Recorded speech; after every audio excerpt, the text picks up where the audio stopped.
Carismático, sensual, glamuroso, sofisticado, desafiante. De la antigua Mesopotamia a Taylor Swift, el labial de color rojo es el producto más icónico del maquillaje. Los labios rojos han estado presentes en todas las culturas y geografías del mundo desde hace más de 5.000 años.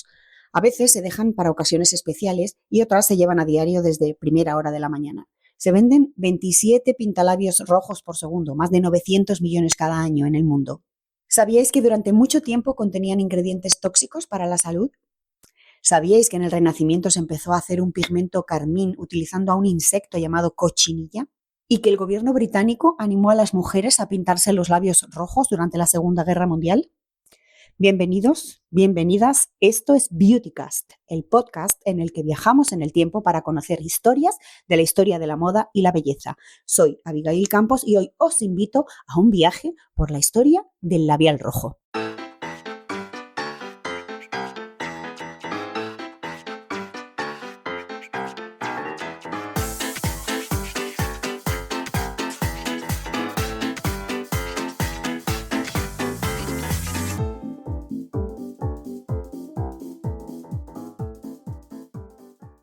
Estamos en Mesopotamia, en el 2600 a.C.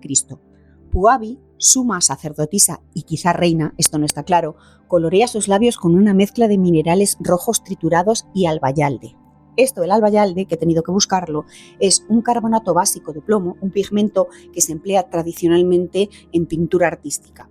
Según el color que le apetezca, utiliza henna, óxido de hierro, algas, yodo, bromo y cera de abejas como aglutinante, supongo que para conseguir una textura más gustosa de usar. No solo Puabi, las mujeres sumerias colorean sus labios y supongo que lo consideran un elemento muy preciado porque cuando mueren las entierran con sus labiales de color que se conservan en cáscaras de nueces. Los asirios copian a sus vecinos los sumerios y finalmente esto de pintar los labios de rojo llega a Egipto. Llegamos a la civilización egipcia. El uso de cosméticos no está restringido al género femenino, sino que forma parte de un conjunto de prácticas culturales, religiosas, estéticas e incluso terapéuticas, porque creen que pintarse los labios y, en general, aplicarse cosméticos en el rostro tiene propiedades protectoras, incluidas las de prevenir enfermedades. Los hombres y las mujeres, principalmente de clase social alta, se pintan los labios rojos y de otros colores también, pero sobre todo rojos. Fabrican el color con ocre, que es un polvo mineral de óxido de hierro, y también con sulfuro de mercurio, que es tóxico. Pueden añadir a la mezcla extractos de plantas y resina o grasa para crear una textura de ungüento. Si buscáis en internet vais a ver que está muy difundida la historia de que Cleopatra utilizaba un carmín muy vivo hecho de un insecto llamado cochinilla. Sin embargo, esta especie es nativa de América y no existe en África ni en Eurasia en tiempos de Cleopatra, según advierten algunos historiadores. Lo de utilizar cochinillas para hacer rojo de labios, por asqueroso que suene asqueroso, sí es cierto, pero no sucede hasta más adelante, luego lo vemos. Llegamos a la antigua Grecia. Los labios rojos se asocian con las trabajadoras sexuales que se arriesgan a ser castigadas si aparecen en público sin su pintura de labios, para que quede claro a qué se dedican. Es decir, si eres mujer en la antigua Grecia y te dedicas a la prostitución y vas a aparecer en público, tienes que llevar los labios pintados de rojo. No penséis que el resto de las mujeres no se maquillan los labios, también se los pintan, no penséis que no, pero en tonos más suaves y muchas veces solo dentro de casa, supongo que para no dar lugar a equívocos por la calle. En el Imperio Romano, las mujeres ricas y pobres también pintan sus labios. A las ricas se les nota que lo son porque llevan tonos rojos vibrantes, un vermellón a tope de mercurio bien tóxico ahí. Los labios de las mujeres con menos recursos no llevan colores tan vivos, porque tienen que conformarse, por ejemplo, con argucias como utilizar los pozos del vino, pero por lo menos no se envenenan, oye, que tampoco está mal. Por cierto que esto del maquillaje no le gusta nada a Platón, porque cree que la cosmética es una imitación superficial de la medicina o la gimnasia, que no mejora realmente el cuerpo, sino que lo disfraza para parecer sano o más bonito. No os creáis que Platón fue el único, fue de hecho el primero de muchos pensadores y filósofos que han criticado estos embellecimientos, los cosméticos, el maquillaje. Nuestro viaje llega a la España morisca del siglo I. Aquí se inventa la primera barra de labios de forma sólida combinando 3 tipos de grasas. La crea uno de los cirujanos de más renombre del mundo, Abu al-Qasim al-Zahrawi considera la cosmética una rama de la medicina. Las mujeres sin recursos tienen que utilizar otros medios más económicos a su alcance, por ejemplo, morder fresas o cerezas para conseguir que los labios se les pongan rojitos. Con el tiempo, en la Edad Media, las mujeres siguen pintándose los labios hasta que el cristianismo empieza a ganar cada vez más peso. El pensador Tertuliano, recién converso, escribe una obra titulada De la composición de las mujeres, en la que sostiene que el maquillaje es obra del diablo, ahí es nada. Así es, tras caer el Imperio Romano, las autoridades religiosas cristianas combaten las prácticas de belleza. Sostienen que es cosa de Satán, porque al maquillarse se altera la obra natural de Dios. Que si Dios te ha hecho feo, no lo disimules con colorines, con maquillajes ni afeites, acepta tu destino de fealdad y punto, vaya. Aunque en un momento dado las cruzadas reintroducen en Europa el amplio uso de cosméticos que se hacía en Oriente Medio, los cristianos consideran que el maquillaje se opone a las enseñanzas religiosas que ensalzan la humildad y la belleza natural como parte del diseño de Dios. Así lo explica la autora Sarah E. Schaeffer, que ha escrito un libro titulado Leyendo nuestros labios, la historia de la regulación del pintalabios en los lugares de poder occidentales. Nuestro viaje llega al siglo XVI. La reina Isabel de Inglaterra populariza los labios rojos entre la aristocracia que, junto con la piel del rostro muy blanca, se convierten en símbolo de juventud y salud. Su Majestad se maquilla como una puerta para tapar las cicatrices que le ha dejado la viruela. Y esa base de maquillaje está compuesta por carbonato de plomo y vinagre, un cóctel, diríamos, bastante tóxico. Respecto a los labios, rojo fuego, la reina utiliza un carmín, ahora sí, elaborado a partir de un insecto llamado cochinilla. Tras la conquista de América se introduce en Europa este insecto originario de Mesoamérica. El, a ver si lo digo bien, Dactylopius coccus, la cochinilla, produce ácido carmínico que da lugar al tinte de color. Para maquillar los labios de Isabel de Inglaterra se mezcla ese pigmento con otros ingredientes, ceras animales, ceras vegetales o compuestos minerales que también eran tóxicos. El neceser de Su Majestad, os digo, no tiene desperdicio. Se maquilla para ponerse guapa, pero se envenena a diario. En cualquier caso, es una auténtica influencer en la corte. Sin embargo, con el reinado de su sucesor Jacobo I, ya a comienzos del siglo XVII, se comienza a extender la creencia de que las prácticas cosméticas se relacionan con la brujería, y esta es una idea que va a permanecer a lo largo de mucho tiempo. Mientras, en la Francia del siglo XVI, la italiana Catalina de Medici llega a la corte del rey con su perfumista personal, Renato Bianco. A la iglesia, ya lo sabéis, aquello de maquillarse no le parece nada bien, pero el labial de colores y otros cosméticos que trae la reina se imponen en la corte, y eso incluye, por ejemplo, a personajes como Diana de Poitiers, la favorita de Enrique II. Es guapísima y además de poner de moda las pestañas y las cejas negras, también pone de moda los labios rojos muy brillantes. Al mismo tiempo, en otra parte del mundo, en China, las mujeres se pintan los labios, pero no en toda la superficie, sino adoptando forma. Por ejemplo, se maquillan únicamente el centro de los labios en una forma redondita y dejan los bordes pálidos. La idea es conseguir unos labios, una boquita con forma de cereza o de corazón gracias al maquillaje. Aterrizamos en el siglo XVIII. En las cortes inglesa, francesa, rusa, las mujeres de clase alta se siguen pintando los labios de rojo. Es un símbolo de clase, de cultura, pero en este siglo hay algunos cambios importantes en la historia del pintalabios, y no para bien. En 1770, el Parlamento británico permite a los hombres anular su matrimonio si han sido seducidos por una mujer, atención, si han sido seducidos por una mujer con los labios y las mejillas maquilladas. Eso les permite que puedan anular su matrimonio, que yo me lo estoy imaginando. Señoría, es que yo creí que ella tenía los labios de rojo fuego de manera natural y cuando se desmaquilló en casa por la noche casi me da un parraque. Y las esposas podían enfrentarse a cargos de brujería por haber querido engatusar a los hombres con tan malas artes. En fin. En Francia, durante la Revolución Francesa, llevar rojo de labio supone arriesgar la cabeza porque es un signo aristocrático que sabéis que ya no está nada bien visto por el pueblo a partir de este momento. Llegamos a uno de los momentos y lugares favoritos de la historia para mí, la Inglaterra victoriana. Mal momento para el pintalabios en la historia, la verdad.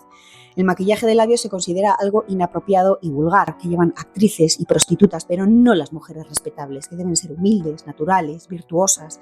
La propia reina Victoria declara públicamente que el maquillaje es de mala educación, directamente. ¿Pero qué pensáis? ¿Que esas mujeres respetables lo aceptan sin más? ¿O se quieren seguir pintando los labios? Pues sí, siguen deseando una boquita de fresa, pero por supuesto sin que nadie las acuse de inmorales ni vanidosas. Se buscan los métodos.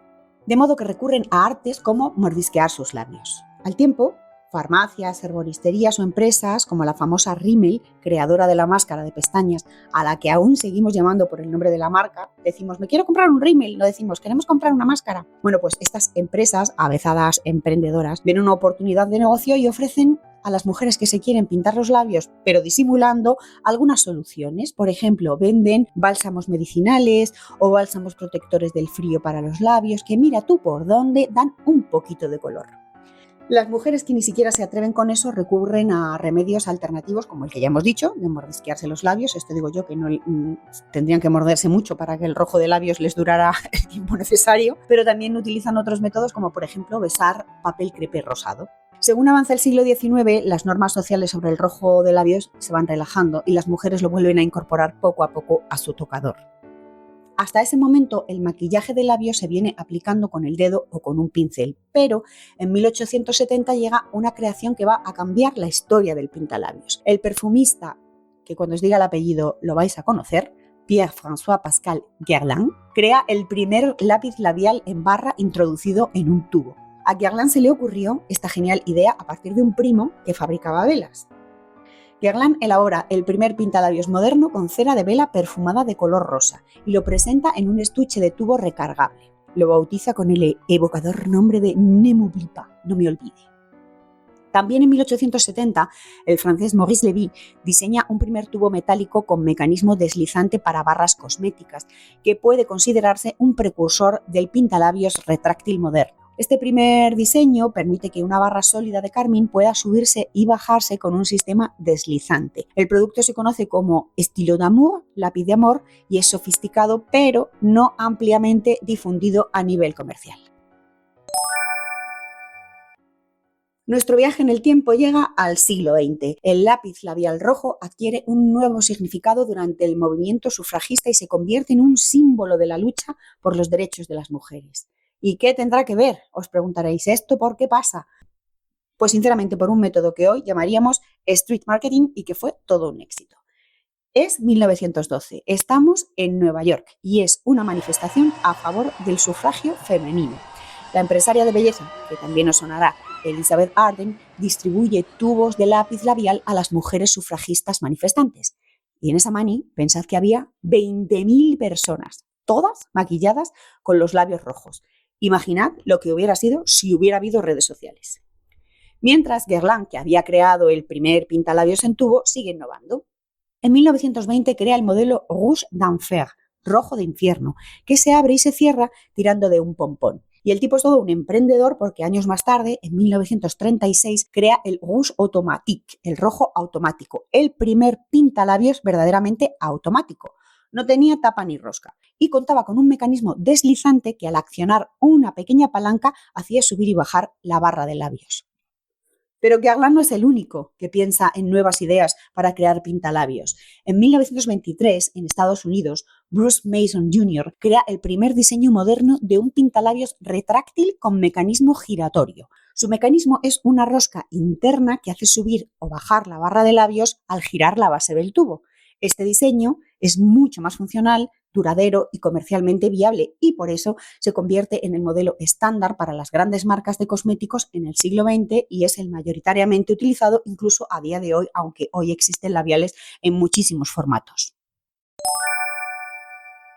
El rojo de labios es cada vez más popular gracias a las estrellas del cine, que pensad que eran las influencers de la época, pero llega la Segunda Guerra Mundial y Elizabeth Arden, siempre empresaria a ojo avizor, usa los colores con nombres como Victory Red, Patriot Red, para levantar la moral de las mujeres tanto en el ejército estadounidense como en los hogares.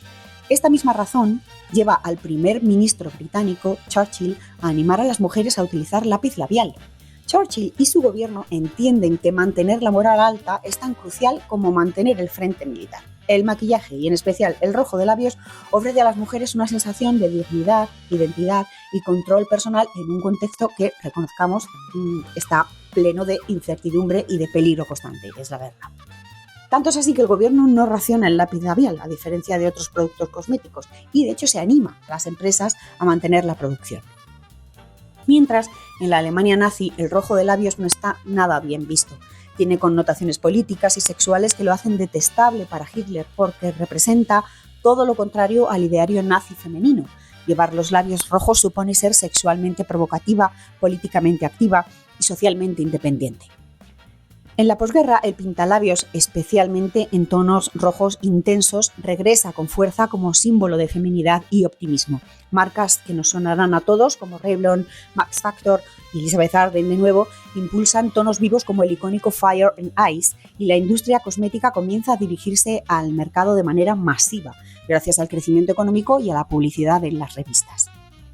La edad de oro del rojo de labios es la década de los 50. Influenciadas por estrellas de Hollywood como Marilyn Monroe o Elizabeth Taylor, las mujeres adoptan el labio rojo brillante como ideal de belleza. Avanzamos en el tiempo, estamos en 1960 durante la Revolución Cultural y se pone de moda la belleza natural. Los hippies asocian el rojo con los valores patriarcales de un mundo occidental y las chicas dejan de utilizarlo, pero todo cambia. Rápidamente llega la época disco, amplía la paleta de colores de labios a mucho más allá del rojo. En los 80 llega el exceso, el labio perfilado rojo y el coloreado en rojo ultra brillante. Todo un exceso. En los 90, con el minimalismo y la estética de supermodelos como Kate Moss, se prefieren otros tonos más naturales en la gama de los nude, los marrones y también mates. Y por fin en los 2000, hasta hoy, la diversidad es total, en texturas, en colores, en tendencias. El atractivo atemporal del rojo sigue cautivando a las personas y su estatus como emblema de rebeldía y fuerza permanece más allá de ser un elemento del maquillaje. En 2018, la campaña #SoyPicoRojo en Nicaragua presenta a hombres y mujeres con lápiz labial rojo en protesta contra el régimen de Daniel Ortega. Y un año más tarde, en Chile, en 2019, miles de mujeres se pintan los labios rojos para denunciar la violencia sexual. Nuestro viaje por la historia del rojo de labios está llegando a su fin, pero no vamos a desembarcar aún sin antes hablar sobre algunas curiosidades. Una de ellas es el índice del pintalabios. Hay estudios que demuestran que en época de crisis económica o social los consumidores tienden a prescindir de artículos de lujo o superfluos o caros, pero resulta que el labial rojo desafía esa tendencia y su consumo se incrementa en época de crisis. Recordad lo que hemos hablado de Churchill y la Segunda Guerra Mundial. Os cuento también que preparando este capítulo he descubierto que en Berlín existe un museo del pintalabios creado por René Koch, el maquillador jefe de Yves Saint Laurent, Oscar de la cosmética y coleccionista de labiales. Su colección incluye piezas, carteles y recetas que van desde el periodo barroco hasta la actualidad. Y si tenéis algún labial raro, lo habéis conseguido por una herencia en un mercadillo o simplemente está por vuestra casa desde el año catapum y ya no lo queréis, allí lo podéis vender. Si alguien ha visitado el museo, por favor, contadlo en comentarios qué os ha parecido. Yo tengo muchas ganas de conocerlo. Os cuento también que el 29 de julio es el Día Internacional del Rojo de Labios, que ya sabéis que hay un día internacional para todo, pues esto no iba a ser menos. En todo caso, esto es algo bastante reciente. Lo instauró en 2016 la empresaria y bloguera de belleza Huda Kattan, fundadora de la marca Huda Beauty. Antes de irme, os recomiendo también algunas lecturas, como Rojo de Labios, una oda a un icono de la belleza, de Rachel Felder, o La loca historia del rojo de labios, de Rachel Kahn y Christoph Ford. Hasta aquí, queridos Beautycasters, la historia del rojo de labios. Tenéis imágenes de los contenidos de este episodio en el perfil de Instagram, @beautycastpodcast, donde podéis dejar también vuestros comentarios. Esto es Beautycast y os espero en el siguiente capítulo. Gracias por escucharme.